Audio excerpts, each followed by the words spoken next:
It's been a minute, huh? The YouTube has been inactive for 3 months. The last video was me reacting to Kid being at Elbath. In the span of that happening, of me being gone, Kid got one-shotted by Shanks, got his poneglyphs taken and his ships destroyed. We found out Kuma has a Mark II, his memories are weighted and shit. So much is going on. I just feel like it shows the difference in Oda's writing now that he's in the final saga. So I'm just going to use me being gone as an example to prove that. But don't worry, it's not a video about that. It's actually a video on the new chapter review, okay? Okay, come on. We can't do chapter reactions right now. Soon they will return. They will return soon. But this is a chapter review. Like I said, we can use this as an example to see how Oda's writing style has changed in the final saga. Because usually, we would not be getting other parts of the world in an arc that is focused on the Straw Hats. We would only get that once the arc is over, or if like we have like acts, like in Wano, for example. But now that we're in the final saga, Oda doesn't have time to just focus on the Straw Hats and give little focus to other characters around the world. He has to move the world around with the Straw Hats. Everybody has to move, and that's why we're cutting in and out of different places around the world, which I personally like. I heard people complaining it's like, oh, it's just like Wano, we keep cutting in and out of other places. I personally like it. I would much rather cut in and out of other places around the world, seeing what BlackBeard is doing, what Kid is doing right now, than wait till the end of the arc for that to happen. You know what I'm saying? Like I said, in the 3 months the 3 months I was gone, so much happened. We found out Vivi is with Morgans, which was foreshadowed, by the way, by Oda. Crazy. Zoro fought Kaku, which was kind of a disappointing fight. We found out Stussy was a clone of Mads, and she was a person Vegapunk was calling. We finally get to see Shanks use a named attack and Garp. We get more Blackbeard Devil Fruit reveals. Okay. And what else? Bro, Oda name dropped an admiral. This nigga name dropped a Gorosei, and I couldn't react to the chapter, dog. I was so sick, my nigga. But without all the talking out the way, we can finally get in the chapter review. Chapter starts off with Hitler and my favorite samurai. But this cover story isn't really nothing that special, but last chapter's cover story was really kind of something cool to me. I liked how it was Luffy, sun god Nika, flowering sunflowers with the sun in the sky and a lion that looks like a sun, because you know, the sun, it looks like a lion. Once the chapter opened up with Hachinosu, I was so hyped. But we see all these pirates talking about claiming Kobe's bounty. I'm actually glad Oda gave Kobe a Cross Guild bounty poster, like a new one. I thought he was just going to reuse his marine mugshot. Well, not mugshot, but marine photo for it. But I'm glad we got a new one. I like how he has the glasses on. He kind of stunting on niggas, no cap. But it all begins at Hachinosu, and we see the skull talking, which I am sure Oda wanted to do this for a minute. I know he wanted to make an island just talk and surprise people. I know he always wanted to. Come on, we all know. But then we get to see Kobe. He's all chained up and shit. There's a bunch of pirates trying to get him, and he's trying to free more slaves that Blackbeard has. We see that his pant leg is ripped, which led to a bunch of funny jokes in the community saying, yeah, don't leave Vasco shot in the room alone with you, or else, you know. Yeah. We find out the reason why the island is talking is because Pizarro ate a new devil fruit, the island fruit. He is now an island man. Now, this fruit is busted as fuck, okay? Because if Blackbeard were to pull up onto any island, he would automatically have home advantage if he has Pizarro with him. That is just busted as fuck. And it was clear that the island becomes like some part of his body parts. He was saying like he was feeling something moving in his left nipple or something. So I'm sure if he becomes an island, he would be able to like feel around where the treasure will be, and they would easily be able to hit a lick on the island. But an automatic thought that came to my head when I saw this was Pizarro versus Jinbei. I think that's the matchup that we were going to go for. Island versus sea. I think that's fire as fuck. Obviously, now that we're getting more Blackbeard pirate devil fruit reviews and reveals and how their powers work, we're obviously going to see more like how they can match up with the Straw Hats, and I'm thinking it's getting closer to like perfect matchups. And I think Jinbei versus Pizarro is one of those perfect matchups. He might find another person, I don't know, but I'm sure Pizarro's going to be one of them. But we get to see the man you can't be alone with unless you know you consent. But we get to see that he has a devil fruit too, the Glug Glug fruit. So it's like the liquor fruit.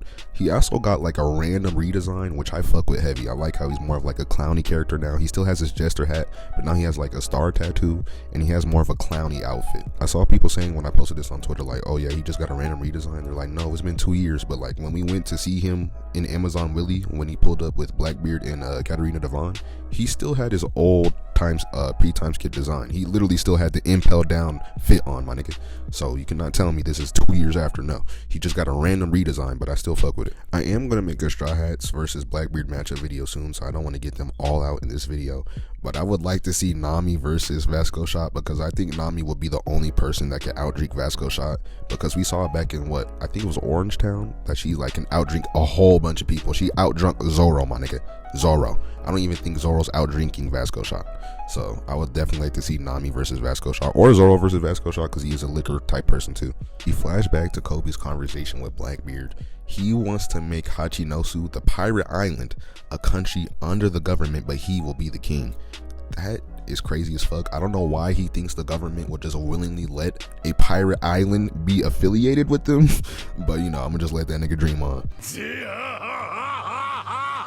Before we continue on with that plot point, I skipped a panel. I haven't done this in 3 months. Relax on me. But we find out that they just finished up the Rocky port. They just finished up fixing it.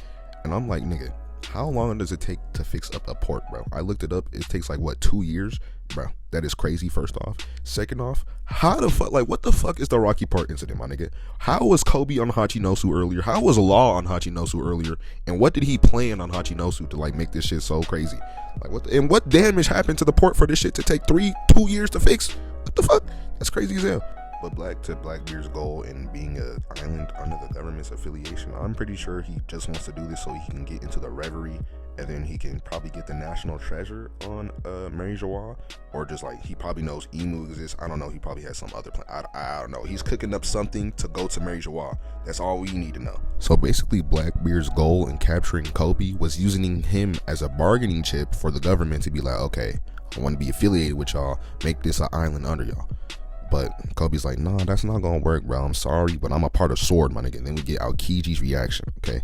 Now, this is very important. BlackBeard goes on to ask Aokiji, Sword, what the hell is Sword? And then Aokiji obviously goes in to explain what Sword is. And it's so funny because the way he explains Sword is like, my nigga, that is literally Aokiji and what he is doing down to a T right now. It explains him literally. Also, like how once Aokiji found out that Kobe wasn't Sword, he automatically, immediately to teach, oh yep, give up on the deal, let Kobe go, give up on the deal. In short, this guy is a Marine, but not the Marine at the same time. He doesn't follow the Marine code.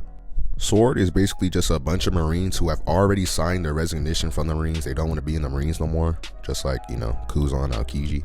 They can pick a fight with the 4 Emperors whenever they so please, because they don't have bounds by the Marines. They're already going to leave anyway. Just like Aokiji, he's literally encountering BlackBeard as we speak. It's basically just like a whole Marine squad that can move free of orders, free on their own. Which, like, I don't know why the government and the Marines will just let a secret organization that they know is going on, that is not plotting against them, but they can do whatever they want, just happen, and not just drop them all already. That makes no sense. I'm assuming they're not doing it yet because they have so many valuable people in Sword. They don't want to cut them off just yet. But it's like, y'all gonna have this whole secret organization going under y'all nose and y'all know? Like, if the public found out what Sword was, wouldn't they, like, lose trust in the Marines? They're like, well, their own Marines are plotting against them. Why the fuck wouldn't they plot against us? You know what I'm saying? Another thing I like this chapter did, it just gave us, like, an all-around look at all the other factions around the world. We finally found out how Sword works. We found out how Cross Guild's bounties work. We found out how BlackBeard's crews work. Everything. We found out all that. And it was pretty cool how we just got to see other factions work, and all in just one chapter. It's kind of crazy. I think Oda did that on purpose. But besides that, we found out Perona was the one that freed Kobe, because she's here to free Gecko Moria. And if you saw some other videos, I ain't gonna lie, I said that Gecko Moria was just gonna join the BlackBeard crew, because I didn't think he cared about his crew like that. I thought he only cared about Absalom because his power is useful to him. And Perona, I knew she cared about Gecko Moria, but not so crazy. And then I went to go read a SBS. It turns out Gecko Moria, like, found her when she was a kid and raised her like a parent ever since. So, you know, I just never knew that, and I never knew Gecko Moria's crew had so much trust into each other. The fact that she went from Mihawk's Island all the way to a Yonko's territory just to free this man, I don't know how else you can explain loyalty. And then we get to see some, you know, Sword niggas. I don't know if these people are Sword specifically, but we see them attacking them, and it gets me wondering. You obviously know that these are Prince Gruse's claymation things, but I don't know if these are just like people he made up on his own, or these like people he knows in the Marines that he made clones of in clay. I would like it more if they were just golems that he made off scratch, because it would just be kind of cool, because they didn't have no name cards drop. They were the only people that didn't have no name drop, so it makes sense that they're just golems. The thing most interesting about these golems is it seems that they have a mind of their own. Like they're literally talking and shit. Well, they're not talking. I think that's just sound effects of gloop gloop. But they're fighting on their own. It seems like they have a mind of their own, which will be crazy. You may think, why would it be crazy? Because if you saw Galdino make a wax, creature, do you think that person will be talking to have a mind of its own? Do you? No. So like this is kind of different. But we cut to definitely the weirdest part in this chapter. Granny Tusuru's granddaughter is whipping a building and dirty talking to it. This was definitely the weirdest part in the chapter. It was funny as fuck, but it was just weird because she's dead ass dirty talking to a building and whipping it.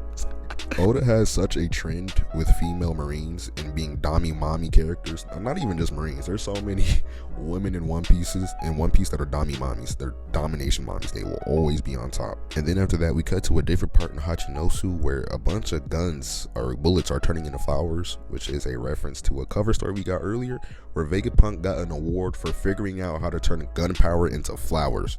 That just crazy scientific feats. Science in this world is so downplayed. I don't get it. But we found out the person that is doing this is Hibari. And finally, for the first time in a minute, we finally got another sniper feat in One Piece. This girl shot every single bullet that was coming at Kobe mid-air and turned them into flowers. That is a sniper feat greater than Usopp, a sniper feat, probably the best sniper feat we have yet. But just taking a look at her design, I know you can see some similarities. You're like probably familiar with it. Like you're like, what is so familiar about this design? If you didn't know, it is one of the designs that Oda had for Nami before One Piece came out, and it's just so throwback, my nigga. Like he's incorporating old designs he had for Nami onto different characters. That's funny as fuck. So I'm just looking at Hibari as the Marine version of Nami. That's how I'm going to look at her from now on. I saw a lot of theories because in Japan text in One Piece it's so different from English text because Oda's like literally a languagist, I guess, and he knows so much shit to do in Japanese. But Hibari talks in the same accent as Akainu, so people assumed Hibari is Akainu's daughter, which I think would be fire. But the only reason why I don't think is going to happen is because she's literally a member of Sword. Why would Akainu let her daughter be a part of Sword? No, she's a part of Sword. Still let her be a part of Sword and not have no issues with it. It doesn't make sense unless he is the leader of Sword, which would make sense because he does have a sword tattoo. But I don't think he would lead Sword. He's already the fleet admiral of the whole entire Marines. You don't need to make a whole different secret organization in the Marines. But besides that, I really do hope her crush with Kobe flourishes out and they do fall in love eventually, because Oda's clearly setting up two-piece. Okay, we got Hibari simping for Kobe, Granny Tusuru's daughter. I actually think Sengoku May is the fucking grandfather. Okay, her name is Kujaku, which means peacock, which would make sense why she has a bird on her hat.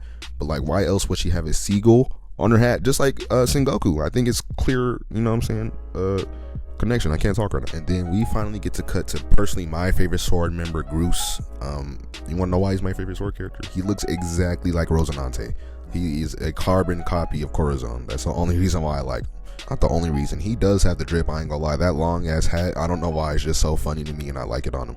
It's fire as fuck. But I do think Russ is a candidate for a future admiral. He already has the admiral drip on right now, so I can see in the future, and just seeing Corazon or Corazon clone being a fucking admiral would be sick as hell. Cut to I think everybody's favorite part of the chapter. Garp pulls up on Hachinosu like it is his version of Marineford. This was top 10 moments in One Piece for me. Okay, one, I think Garp literally punched the sea with Conqueror's Haki to boost his fucking ship in the air like it's the Sunny, and be in the air like Luffy landed in Marineford. That's just a cool ass reference, and it's cool how Garp is landing on BlackBeard, which is kind of getting revenge for Ace technically, because BlackBeard is the whole reason Ace died, because he planned it all. So it's kind of like his version of Marineford getting his revenge for Ace on Black. It's just so cool. Also, just seeing Garp laugh like he's Luffy in Gear 5 is just peak. Because I know when we see Dragon do some shit, he's not going to be laughing like Luffy and Garp. That nigga going to be on straight face business, wiping out a whole country. And just like that, I think we easily get the greatest Conqueror's Haki feat we have ever seen in One Piece. Galaxy Impact, bro. This nigga is destroying the center of an island with one punch in pure Conqueror's Haki, bro. This is the craziest shit I have ever seen. The only reason why I'm so hyped is because there were so many Garp down players and haters saying this nigga didn't even have Conqueror's Haki. which was pretty brain dead when you just assume off the fact that, you know, his grandson literally has Conqueror's Hockey. And in Marineford, when they were just hinting at him having Conqueror's Hockey, they're like, oh, like father likes, they were giving so many hints to this whole family having Conqueror's Hockey. It was just so in your face. It would just be so dumb and just so agenda riding to just say this nigga didn't have Conqueror's Hockey. I also saw a lot of people saying that this just confirms Garp is a sword member because he pulled up with a whole bunch of sword members, but I think that's just not the case. Garp is one of the only Marines that could do whatever he wants when he wants to. He's the hero of the Marines, so the Marines don't care what he does because they can't let him go. And sword members, like said in this chapter, they're the only other Marines that could do what they want, when they want, as they will. So it makes sense that Garp, the only Marine that can do that, and Sword, the only Marines that can do it, pulled up together, you know what I'm saying? But Galactic Impact, man. Seeing shit like this just makes me really hope we get a God Valley flashback, okay? We need it. We need a God Valley flashback. But guys, we're 15 minutes into this. We do have to unfortunately take it to a close. So, you know, let me know if you like this chapter review. Let me know if y'all like me coming back to YouTube. Let me know how y'all thought on this chapter. And yeah, I love y'all.